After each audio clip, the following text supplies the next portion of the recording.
Bradford City have kicked off their 2025 summer transfer window with a bang as midfielder Max Power has joined on a 2-year contract. And in today's video, I'm going to break down my thoughts and reaction to this signing. If you do go on to enjoy, make sure to drop a like on there for me. If you could try and hit 200 likes on today's video, that'd be massively appreciated. Subscribe to the channel as well if you are new. We are on the road to 12,000 subscribers, and don't forget to get your thoughts down in the comment section down below. For me personally, I think this is a brilliant way to start this transfer window. 364 days on from our first signing last summer being Anthony Sarcevic. This for me is a real top coup for this level. Obviously, we're coming in with the connection with David Sharp from his time at Wigan. Last time he was in England, started 45 games in the Championship, has recently been playing in Saudi Arabia and Denmark. So there's a lot to discuss in today's video. Let's waste no further time and get straight into it. The article does then read, Power kickstarts summer recruitment. Bradford City AFC is delighted to announce the signing of Max Power on a 2-year deal following the conclusion of his contract with Danish Superliga side AGF. The experienced 31-year-old midfielder is a 3-time Sky Bet League 1 champion,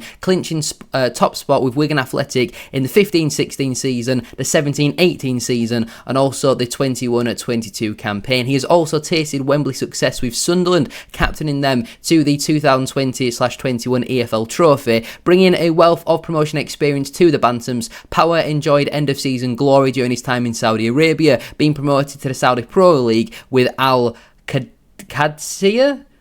Apologies if I have pronounced that one wrong. I mean, it's not an if, I definitely have, haven't I? Managed by Robbie Fowler. Power has over 500 games under his belt across the EFL, Superliga and Saudi First Division, including 88 in the Championship for the Ticks. The midfielder has found the back of the net on 49 times and created 64 for his teammates. For more of a holding midfielder, I think that is a very impressive return, in my opinion. After joining the Bantams, Power said, "I'm delighted to get the deal done so early in the summer and excited to get going.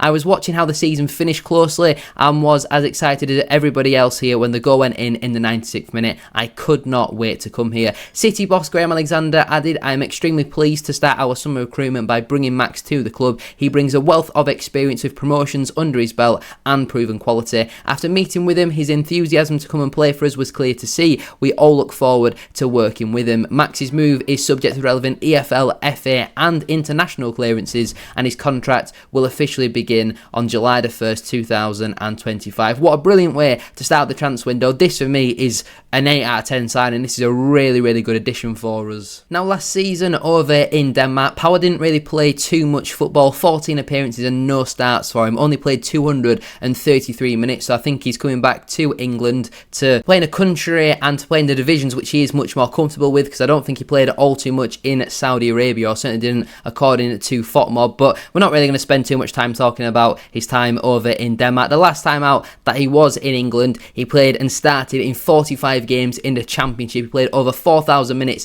and this was just 2 seasons ago. This is the same season that we obviously made it into the playoff semi-finals in League 2. He got 1 goal and 3 assists in that campaign, had an 81% passing accuracy, created 7 big chances, and averaged 1.5 key passes per game. Defensively, not amazing, but again, this is the division above what we are now going into, and obviously Wigan, I think they got relegated in that season. He has a 54% successful dribble rate, and he won 49% of his ground duels and 55% of his aerial duels. I wonder, the last time that he played regularly in League 1 was in the 21-22 campaign, where he played in 44 matches, played just shy of 4,000 minutes, got 3 goals and 12 assists in that season. 15 goal contributions the last time Max Power played in League 1. 75% successful pass rate, created 13 big chances and averaged 2.1 key passes per game in that time around. He averaged 1.3 tackles per game as well, 66% successful dribble rate, won 56% of his ground duels and 59% of his aerial duels. The last time this man played in League 1, he absolutely smashed it. He dominated this division, and there's a reason why obviously he went on to win the League 1 title. He's played for some very big clubs as well. Sunderland are a massive club with massive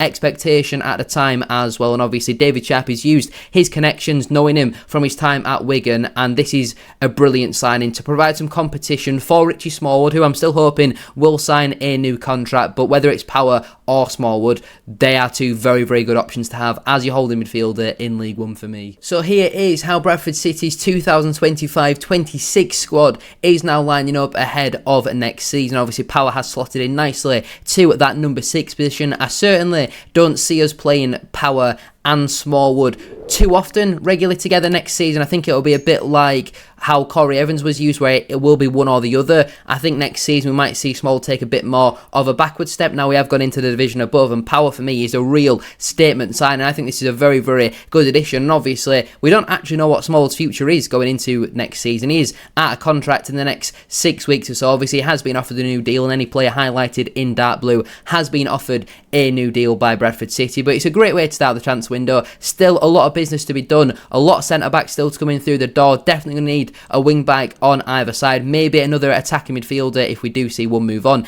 Definitely going to need at least 2 strikers for me, and there's at least 5 players there really who I do believe should be moved on by Bradford City, whether it be permanent or whether it be loan as well. But brilliant way to start the transfer window. Like I mentioned a few times, I think this is a really, really good signing. There is also the possibility that we revert back to the 3-5-2 rather than the 3-4-2-1 that we have been playing more recently. When Andy Cook does come back, it could be Cook and a Kavanagh or potentially another striker, and then Max Power could potentially play as more of a number 8, where you have Small as your holding midfielder, Power more as your number 8, and then alongside a Sarcevic, a Poynton, a Patterson potentially. I think that could work well in some games. It's good to have options, because at times this season we've not really had the option to replace Small, and I personally believe Max Power is a better player right now than Brandon Cale. I think obviously Cale is going to go on to achieve much better things given he's got about 10 years on a Max Power, but for here and now we're going to need some experience going into next season. I think this could be and prove to be a real good signing for Bradford City. It all just depends about how we go about using him at 31 years of age. I think that's, there's no real question marks for me there. It's not like he's 37, 38. I think he's still got a lot to give. 31 is, it's nothing. We've got so many players who are a lot older than that who've done very well for us last season. You look at Cook,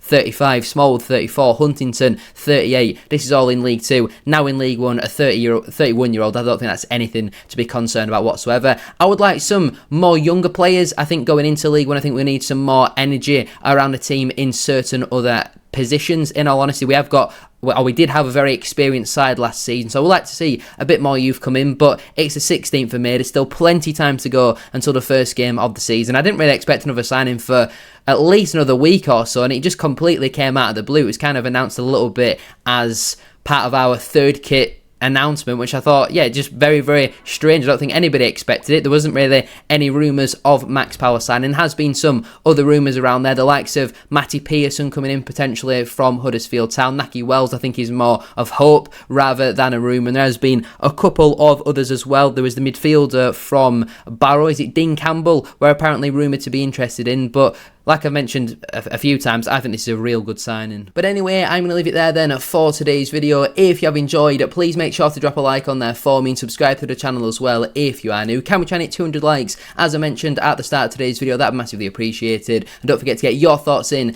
down in the comment section down below. What are your thoughts on Bradford City kicking off their 2025 summer transfer business with the signing of midfielder Max Power on a 2-year deal following the conclusion of his contract with Danish Superliga side AG? If he can rediscover his form the last time he was in League 1, if he gets 15 goal contributions next season, that is going to go down as a real good signing. I believe this is a top way to start the transfer window. Hopefully we can continue that, because I thought last summer we started out very well and then the next couple were 6 or 7 out of 10s. I want us to be consistently producing these 8 out of 10 signings, or even better. Naki Wells would be a 10 out of 10. That's your next challenge, David Sharp.